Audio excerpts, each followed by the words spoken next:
What's going on, Broncos country? As always, my name is Jared. We're here for the tailgate talk. As you can tell, for some of you that are tuning in, I may have lost a bet or two to this guy right here. I'm joined here by Lalo. He's my brother-in-law. Huge Cowboys fan. So as we get started, go ahead and post your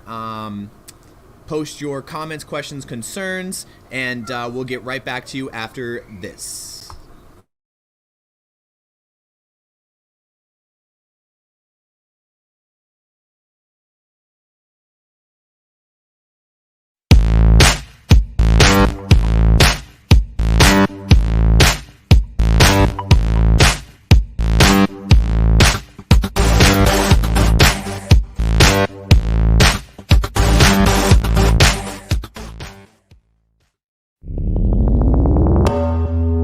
Hello again, Broncos country. Really excited to chop up some Broncos with you all this week. Bourbon, Broncos, and no BS.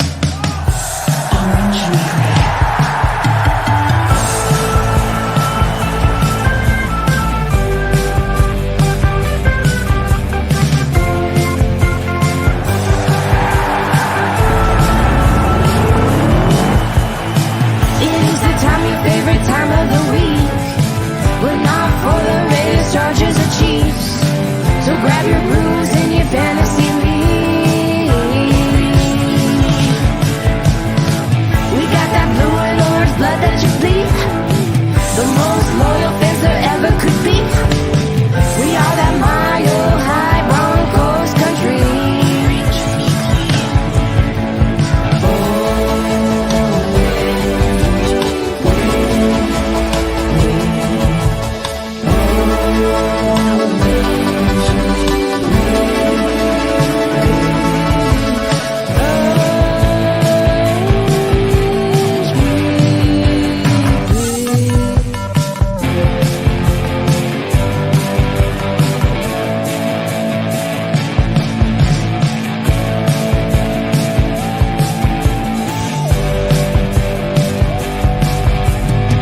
Orange Weekly. Fans, brews, and Broncos news.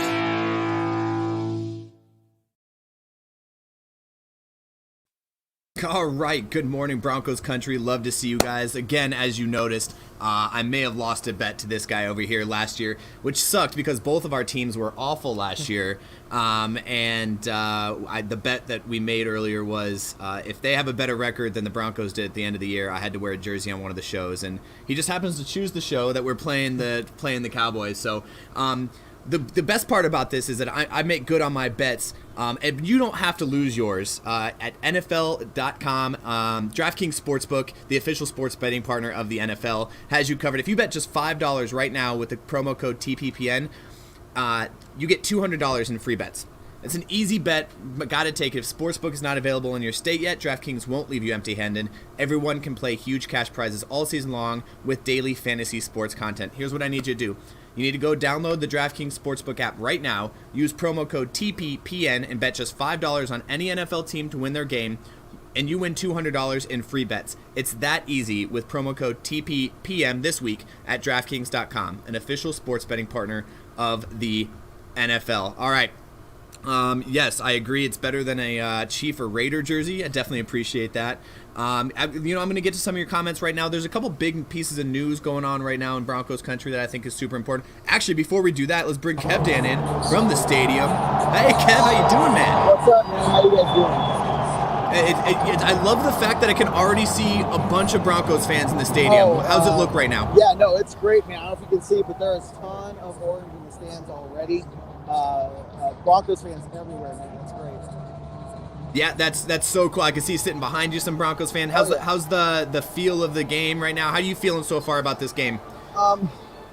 It comes down to can our offense perform. I think the defense is going to do their job. The question is, can we put more than 10 points on the board? If we just can't move the ball, it's going to be an ugly game. The funny thing, I was talking to, I ran into Pat Surtain's uncle in the lobby of the hotel, and we were saying the same thing. If the offense can actually get the ball moving, we have a good chance. So it really comes out and depends on how well we control the clock, how well we move the ball. and let our defense sit on the sideline and rest and go out there and do their job. If they can do that, get some pressure on the Cowboys offense and Dak and everything, I think we have a shot. I agree with you 100%. I think that's super important, especially when we're talking about keeping the ball in the offense's hands. Our defense has been able to keep teams under 30 points, and are we going to be able to do that again this week? I think that's going to be a big part of our offensive game plan. Plus, we're both hurt, and both of us are missing our left tackles. That's one of the news of today. Garrett Bowles is officially designated as out for this game, which is unfortunate. So next man up, and that's the mentality we're going to have. I do have to ask though, Jared, is your skin burning yet? It is. So it's. I just got to make sure I have a base layer here. I have the base layer to keep the skin from burning. Yeah. You don't look good in that jersey. It feels dirty. Stop making bets that you can't win. For the record, last year we looked like we were gonna have a much better team than the Cowboys going into last year. So I was super confident in this bet until about halfway through the season. We were both like, we both suck. Yeah, man. So I think there's just seeing how many Broncos fans traveled here. It's not too far from Colorado, but just talking to people and the lots outside tailgating, the number of people that flew in, and I was telling you guys in a chat that the airport down here was full of Broncos fans, and we flew in as well. So it's cool to see the amount of orange that's here for being an away game, and for us being 4-4, but having the struggles we've been having. Yeah, we're 10-point underdogs on DraftKings.com, so make sure you guys go and take a look at that if that's a line you like. I think we keep it within 10 points, but that's on you, whether or not you like to keep that. Yeah, this is super funny. Dallas Stadium has better. We see you better now than we do when you're at home. So I'm not on the Wi-Fi. Is the thing.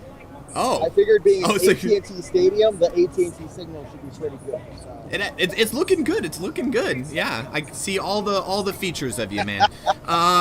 So yeah, I think the defense will be better without Von Miller. That's tough. He's not playing this week, which is another kind of interesting piece of news. Everybody thought he was going to be playing for the Rams right away. He's not playing. Are they out on the field warming up now? Oh yeah, there's a lot of orange out there. Lots of orange. I love it. Let's see what else we got. Oh, it was Rob. I don't know why it's not showing up, Rob. Let's see. So the other pieces of news too that we need to talk about, I think, that's super important is the fact that Drew Lock out with COVID-19 protocols. Don't know if he was test positive. I don't know if they're allowed to say whether he was test positive or not. He just in the protocol, whatever the case was. He's out with COVID protocol. So our backup is Brett Rippon, which I'm not super angry about. If something happens to Teddy, I'm not super sad that Drew Lock's not going in, but just something that's super important. That's 2 weeks or 2 years in a row that we've had issues with Drew Lock and the COVID protocols. Now, I don't want to jinx anything, and obviously something that we don't want to see happen, but do you think in a scenario where Brett Rippon had to go out there that our offensive coordinators and everything, Shermer, would be forced to run the ball, or do you think he'd still keep trying to throw the ball even though it's Brett Rippon? I mean, it depends on the situation. I don't think the game plan changes, whatever their game plan is, whether we agree with it or not. I don't think it changes based on if it's Teddy Bridgewater or Brett Rippon in there. I think they both have very similar play styles, and they're going to throw the ball. They're going to let him throw the ball if they need to. If they feel like they're down, which has been what's happening in the last few games, that's what they're going to do. They're going to go out there and throw the ball. So that's unfortunate, but an unfortunate reality. So. Let's see. Questions. I missed Vaughn already.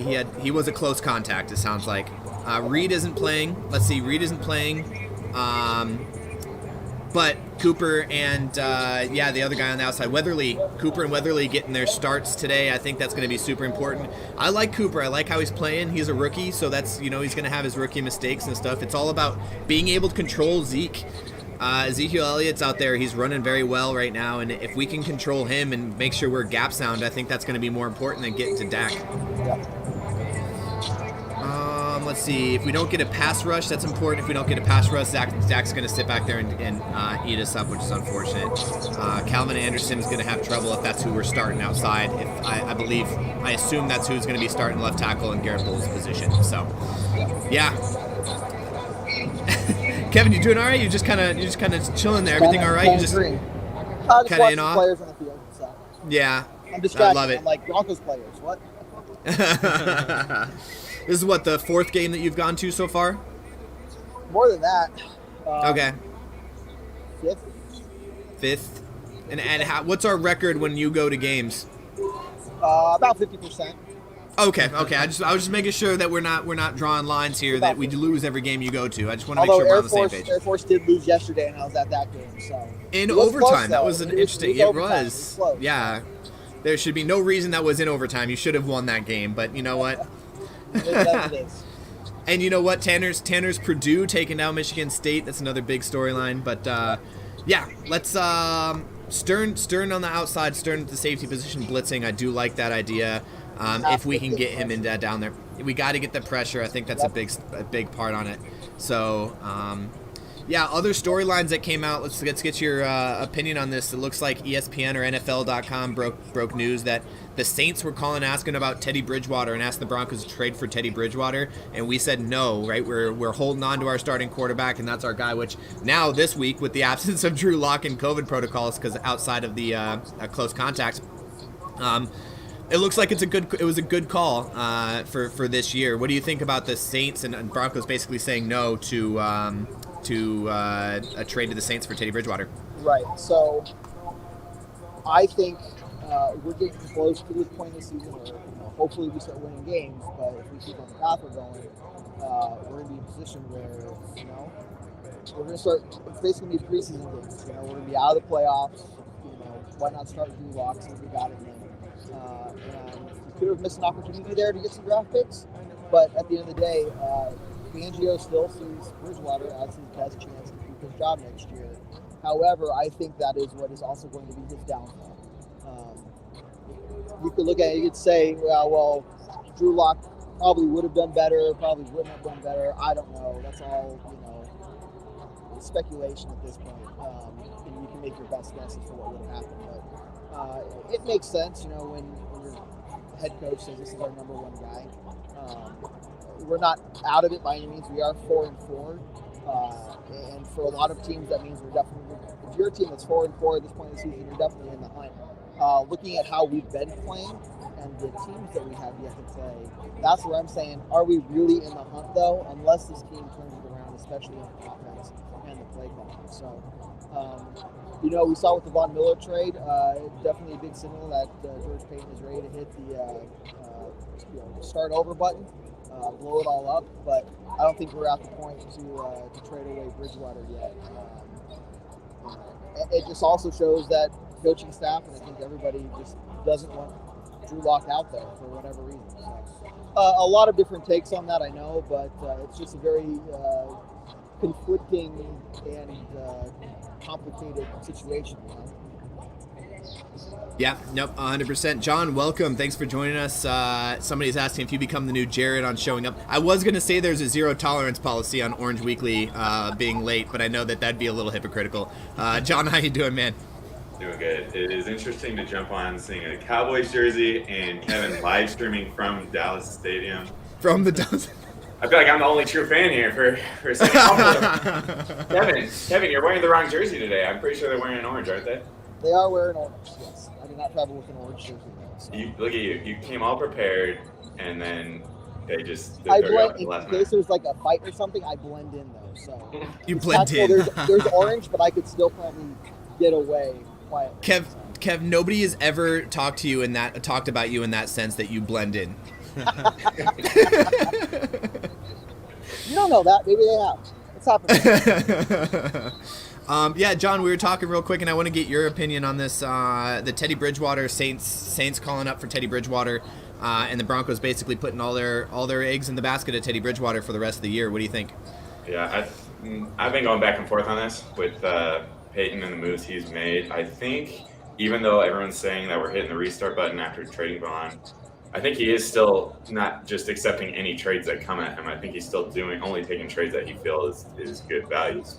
So the only thing I can take away from that is that they weren't offering enough to entice him to give him Teddy, which, I mean, this week's a good move considering that Locke would be out today.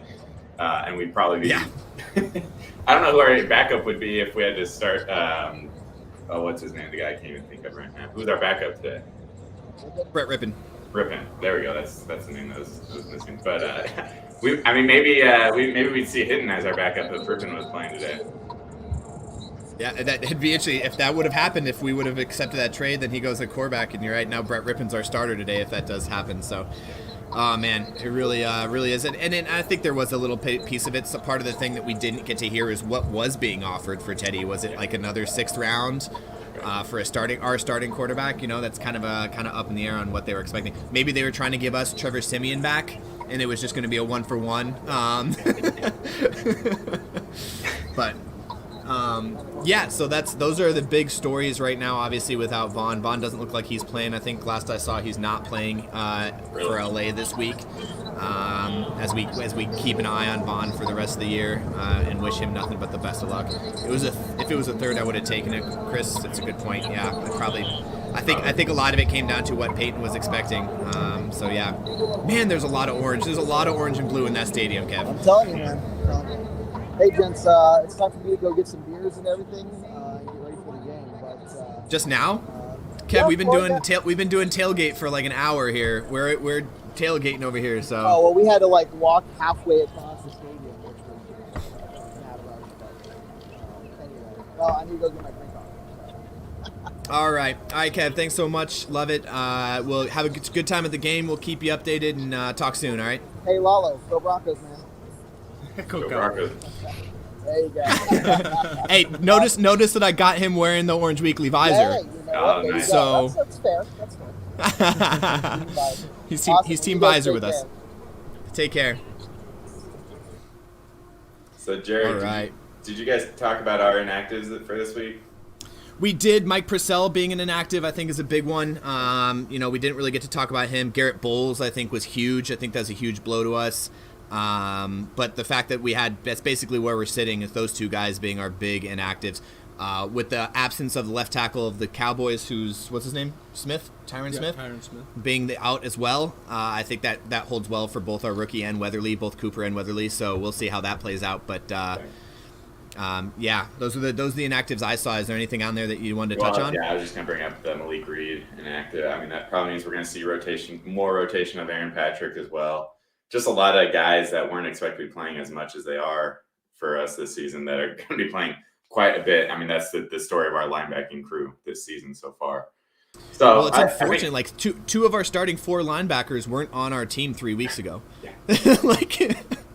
Yeah. So 100% true. Yeah, that's definitely where we're hurt the most, is that linebacking position for sure. Yeah. I hope it's not like becoming a trend for us. Last year it was the secondary. This year it's the linebacking crew. Next year it's going to be our defensive line, just keep rotating. Who's just going to be absent for the year? I don't know. Yeah, it's so unfortunate.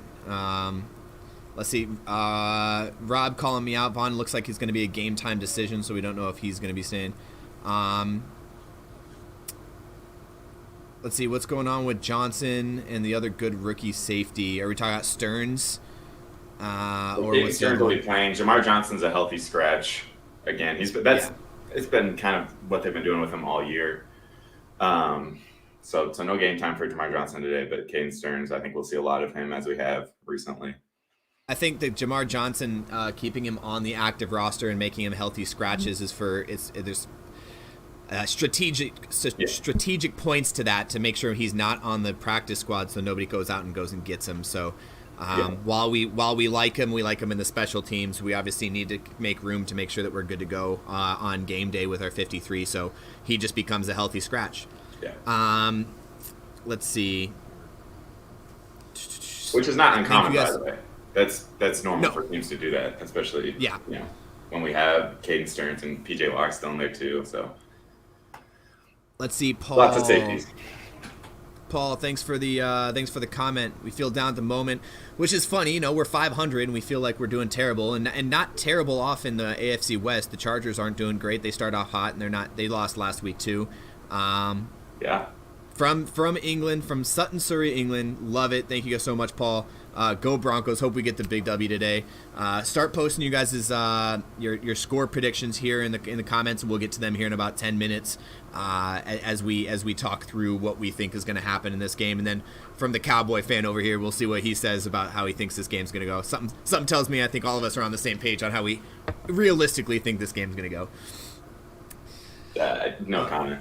All right, it's a good point. It's a good point, Chris. Thank you so much. Who's going to be our unknown star? Who's going to be the guy that changes the pace of the game? And that's what I think we need. We need that one big play from somebody to change the pace of the game. John, what do you think? And then I'm going to let Lalo go. I'm going to say I want it to be Jerry Jeudy. Yeah. I think Jerry Jeudy getting a big touchdown, a big, longer than 20-yard touchdown catch would be huge for us, because that would really help out our struggling offense in the way that we can't score. If Jeudy can get in the end zone, that would be absolutely amazing, especially if it's on a long one. Well, Jared, thanks for telling me you're going to let me go and then take my answer. So that was nice of you. I said while you think, I was going to take your answer while you thought about it, and then that way you could think more about who else you could pick. No, Jerry Jeudy, I would love to see more of him. We didn't see too much. He wasn't really like that game changer last week for us. He did have a couple nice catches, but not what we were used to seeing in the first couple games. So I would love to see him getting more involved. Also, maybe we actually get tight ends going this week, and Albert O, which can flash some of his speed and some of his playmaking ability. I know you guys talked about him extensively on the Ragers show. So yes, I put some money on him to potentially get some yardage this week. I mean, the over-under was only 39.5 yards, so if he gets one or two big catches, it's, you make that bet. But that's really it on offense, I think. Obviously, we always want Javonte Williams to get going, and Melvin Gordon. They look good. And they look like they can be difference makers. It's just a matter of if we're going to game plan towards that and call the right plays for them. Absolutely. All right, Lalo, what do you think from the Cowboys standpoint? Who's going to be your guys' difference maker? From it'll have to be CeeDee Lamb, I think. Okay. He's good. He's had a couple drops, I feel like. Case of the dropsies, but no, he's good. I think. Man, Zeke has been good. He's going to do good. But I think CeeDee Lamb steps up. Our tight end is out also. So we're left with just like Jarwin. Okay. So we'll see how he does today. I did not know that. Yeah. That's good. That plays well into our linebacking situation, the lack of being able to cover tight ends. Yeah. So that's nice to hear. On our end, too, Noah Fant is also out. Yeah. So I see some people commenting here about Noah Fant and liking to see less penalties from him. He's out for this game. I think he's on the IR, so he's out for at least 3 weeks. Albert O is going to be our – did he go to IR, or is he just out for this week? Do you remember? I'm pretty sure Fant's the COVID protocol. Is he? Yeah. No, I know that obviously Lock is. We'll have to look it up for you real quick. But Fant's definitely sure out for this game. Him and Moody that were COVID protocol. Yeah, which means Albert O, fortunately, is going to get another chance from the receiving standpoint. Let's see. Noah Fant, reserve COVID-19 protocol. Him and Muti were both on the reserve COVID protocol, which is that's tough. Those are tough because now we go down to guard. He's definitely would have been our number one coming back. So that's unfortunate, but that gives chance for Albert O to go out there and prove that he's tight end one capability. And if you watch Ragers, Ray put a lot of eggs in that Albert O basket, which I agree with 100%. Yeah, it's just scary with the Broncos because they for some reason just don't want to get the tight ends involved this year. So that's the only concerning thing when you're putting money on Alberto. But back to the CeeDee Lamb comment, this is going to be that first matchup between Jeudy and Lamb. So that's going to be exciting to see. Maybe we'll have some first round picks from last year going at each other. Who's going to be the difference maker in the game? Yeah, where'd CeeDee Lamb play college ball at? Oh, Oklahoma. Clemson? Oklahoma. Oklahoma. Okay. Yeah. So. For some reason, I thought he was an Alabama guy, so him matching up against Pat Surtain I thought would have been fun. But either way, I do think Pat Surtain is still playing very well. I think our weak spot is on the opposite side of him in Fuller. So we'll see what happens in this game. I'd like to see us control Dak, but I think it starts with the pass rush. Fully starts with the pass rush to be able to make him and force him into throws that he shouldn't be throwing. Yeah, the pass rush is going to be huge. Dak's a great quarterback, mobile quarterback. It's going to be hard to contain him, unless he's still banged up a little bit, because I know he's coming back from injury. I have him in fantasy, so I'm not going to root for him, but wouldn't be surprised if he has a very good day against this Broncos defense, unless last week was a precursor to what the rest of the season is going to look like on defense, where, it was a Washington team that it's hard to compare Dallas to Washington, but at least our defense looked a little bit better than it was looking for previous games. So, look, we're a defensive team. But Vic Fangio is a defensive coach. We should have a solid defense. Dallas is going to score at least 17 points, though, right? Like, we're not going to expect to hold them to 10, and this is going to be another 17-10 game. Like, our offense is going to have to show up for us to be competitive in this game. And not just show up and score, but show up and sustain drives. I think that's the biggest part for me. We need to sustain drives and hold on to the ball, or else that we just give them more time on offense. It's just going to end up so bad for us. Yeah, defensive coach, not genius, Rob says. So let's see. We got Browning will be a big star. I think that's a good point. Justin Stranad has been struggling the last couple weeks with the absence of everybody else. And when they put him in, it seems like he just doesn't really know where he's going and what he needs to do. I think they've kind of given up on him as being a starter. Browning being a big star. I'd like to see him get a couple big hits at the line, tackle for losses, and maybe even an interception would be nice, depending on if they throw to that backup tight end or not. Or if they try to throw over the middle, I'd like to see him in getting into play. So I do like this. I would love to see Browning being like a star of the game and stepping up. But again, we're putting a lot of eggs in rookie baskets right now. We have three rookie starters on the defense between Browning, Cooper, and Pat Surtain. So we're putting a lot of pressure on those guys. And two guys that weren't on the team 2 weeks ago. and then two linebackers who we picked up off. Oh, the good thing with the Rams, he played very well last week. That middle linebacker. Yeah. And then Weatherly on the other side, we picked him off of, I think, the practice squad off of Minnesota. So that's we'll see what happens. Yeah, I think we traded. It was a weird trade. We traded next year's or the upcoming 6th round draft pick for this upcoming draft. We swapped that one with the year after with them, and then also got Weatherly for that. He had a couple of really nice plays last week. Kenny Young, though, after one game, looked like he cemented his starting role for us, which just it shows two things. Like, he did play well. He looked pretty good for only being on the team for less than a week, but also just how desperate we are at linebacker showed on it. Yeah, well, he was a starter over in LA, so that was huge having him come over. But I wouldn't be surprised to see him get the green dot today.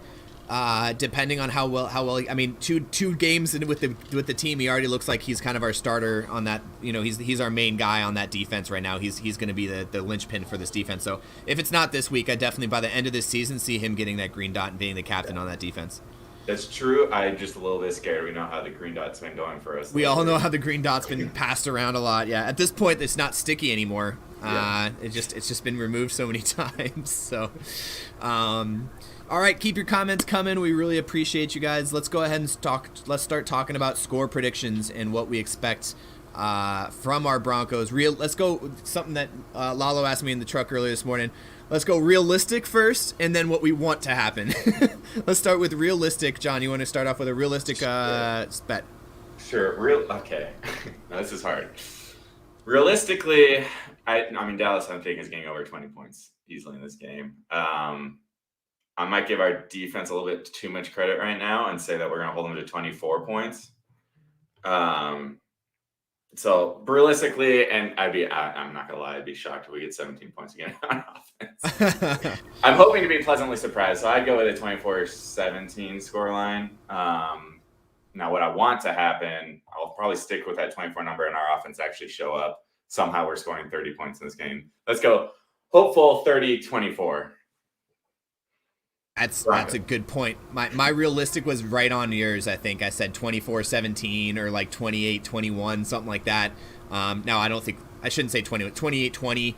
Something where it's a one-score game on the score line at the end of the day, but something tells me it's going to be kind of like the Cleveland game where we just never really felt like we were in it to begin with. Even though it shows that we were only one score away, I don't think there's going to be a point in this game unless... And now here goes the hopeful me. We come out and score big first couple drives as we get out there. Jerry Jeudy gets a big long touchdown. Javonte Williams breaks a good run off. Both those would get bets for me from DraftKings.com. So I'm gonna go ahead and hopeful that both of those, Albert O gets a touchdown. If we could score 3 touchdowns, I think this game is controllable. I just don't know if we can score 3 touchdowns. That's the hardest part. We just have not been able to prove that we can score 3 touchdowns. And not for nothing, the Dallas defense has been playing very well against the pass. I mean, they have what's his name? Trayvon Diggs with 7 interceptions. But Lalo, not to talk crap about him, your own team though. But what were you saying about Trayvon Diggs?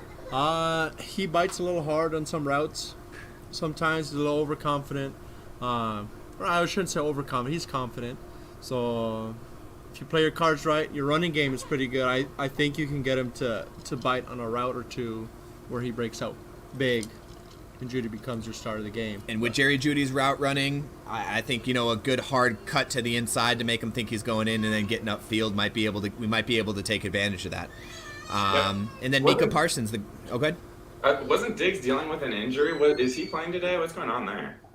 Yeah, he's on the to-play roster. Okay. He was dealing with an ankle sprain is what they were saying. Okay, but he's playing? Yeah. Because that would have been huge. If he was out, that would have been a big blow to the defense for Dallas.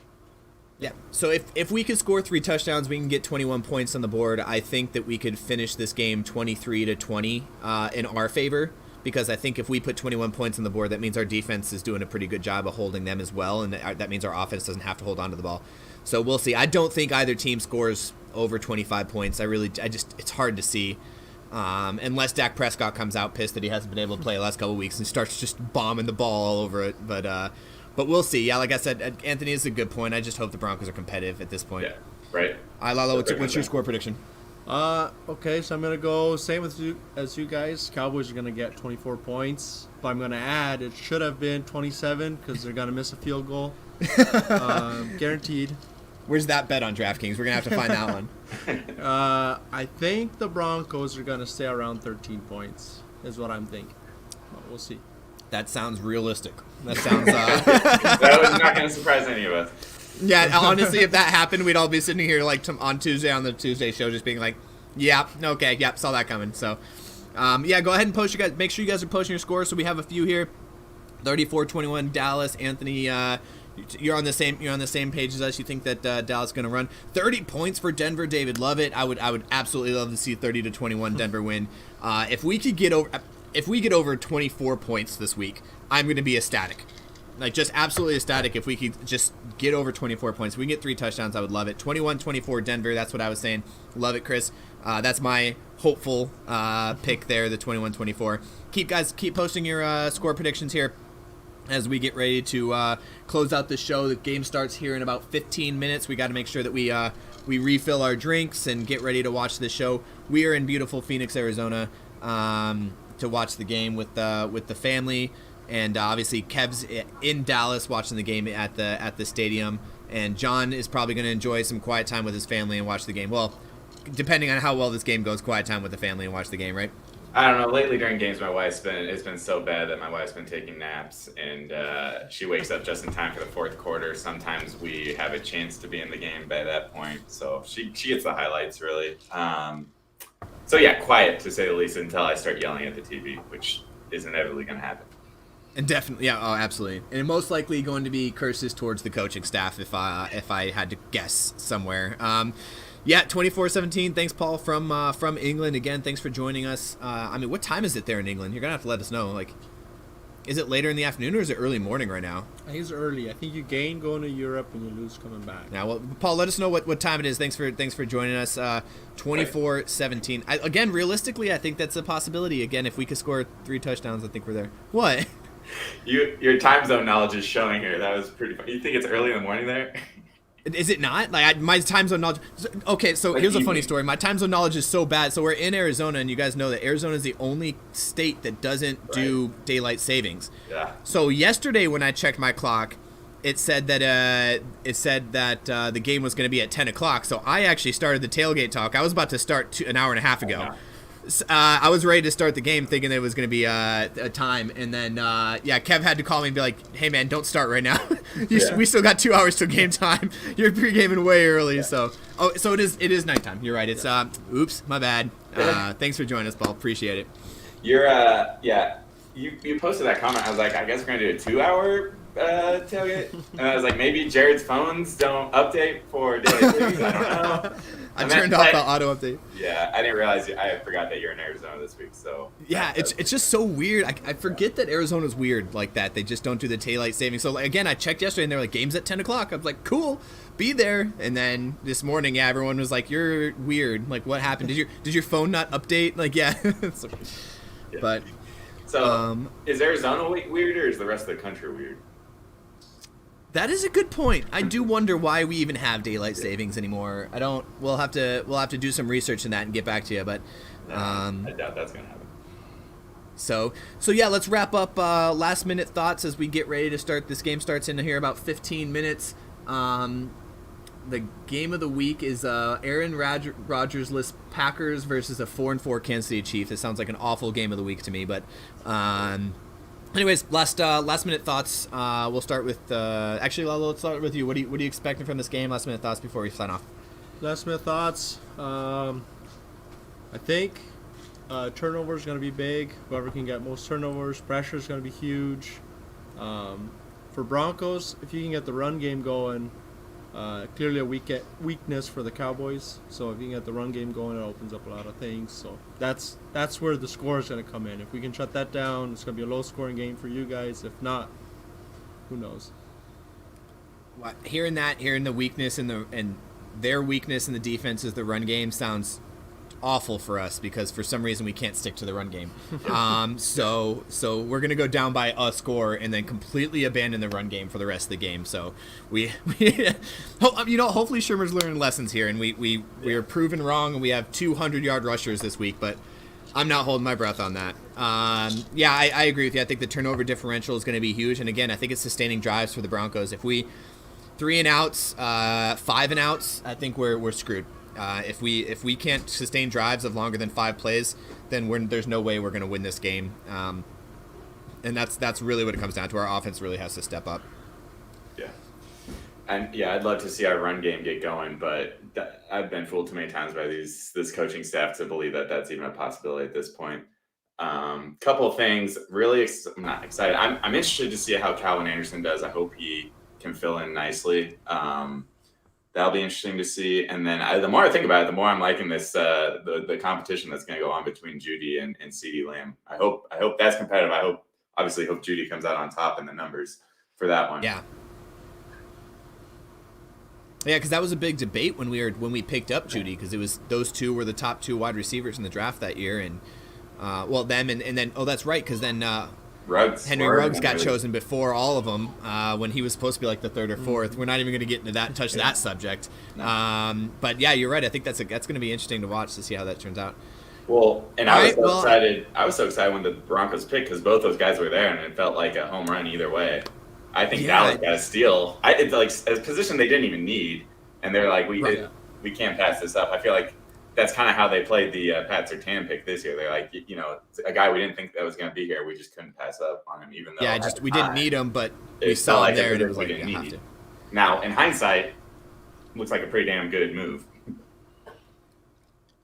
Again, Micah Parsons, as we play him this week, Micah Parsons and Pat Surtain both playing against each other too, because that was a big one. And as you remember, John, me and David had a little bit of back and forth throughout the offseason about the Micah Parsons situation and how I thought we should have grabbed him, but he's playing well. So we'll see how that plays out against us. Maybe Alberto can get the best of him and David can rub it in my face, but but we'll see what happens. That would be interesting, to say the least. And again, another 2 picks that look to be like really solid picks for both teams. Absolutely. I think both these teams are in very similar situations other than the quarterback room. And the fact that like we're both kind of rebuilding a little bit and trying to get a team together, and we have very good talent on both sides of the ball. We just have to somehow put it together. And Mike McCarthy's looking like a genius right now. Over there at 7-1 right now. That's 6 or 6-1. Yeah, because we had the bye week. Oh, okay. Yeah. So yeah. I was gonna say, I don't know if Cowboys fans feel the same way what you just said, Jared, as far as them being rebuilding. I think they think they're a Super Bowl team this year. They're Super Bowl team. Well, you were talking about Kellen Moore. Moore getting a bunch of offers. Their offensive coordinator getting a bunch of offers, and we were talking to the possibility of us picking him up as the head coach next year. So this might be our first look at our future head coach too. So that's just something to throw out there for the group. So, yep. Yeah, there it is. Yep, Kellen Moore will be a head coach next year. Whether he's the Broncos head coach or somebody else's, it's good to know. So, Broncos country, as we're watching this, we might be watching our future head coach. Well, assuming we are getting rid of our coaching staff next year, which I think everybody is on that kind of bandwagon at the moment, then I can't imagine us not going offense for a head coach for next year. So, he might be one of the top candidates, and it'll be interesting. I think early running, he is by far the top candidate for offensive-minded head coach going into next year, and I think that's why I say this. It's big point. So, yeah, I wouldn't be mad if that happened. So we'll see what happens. But all right, game starts here in about 9 minutes. We only have one more thing to say. Thank you, John, for joining us. Appreciate everything. Thank you, Lalo, for making me wear this and making me go good on my bet. For the record, for those of you who have been watching, I lost a bet last year who was going to have the better record. Both teams were awful, and we lost by a game at the end of the year, where I'm pretty sure you guys played like the football team at the end of the year, and we just got it was the worst. So here I am, wearing the jersey, but yeah, all we gotta sign off with as normal is a good and hearty. You guys say it? No. Go Broncos. Go Broncos. Say it. Go Cowboys. Oh, go Broncos. Do what I like, yeah, do what I like, yeah, do what I like. Sipping goose, sip is right, and I go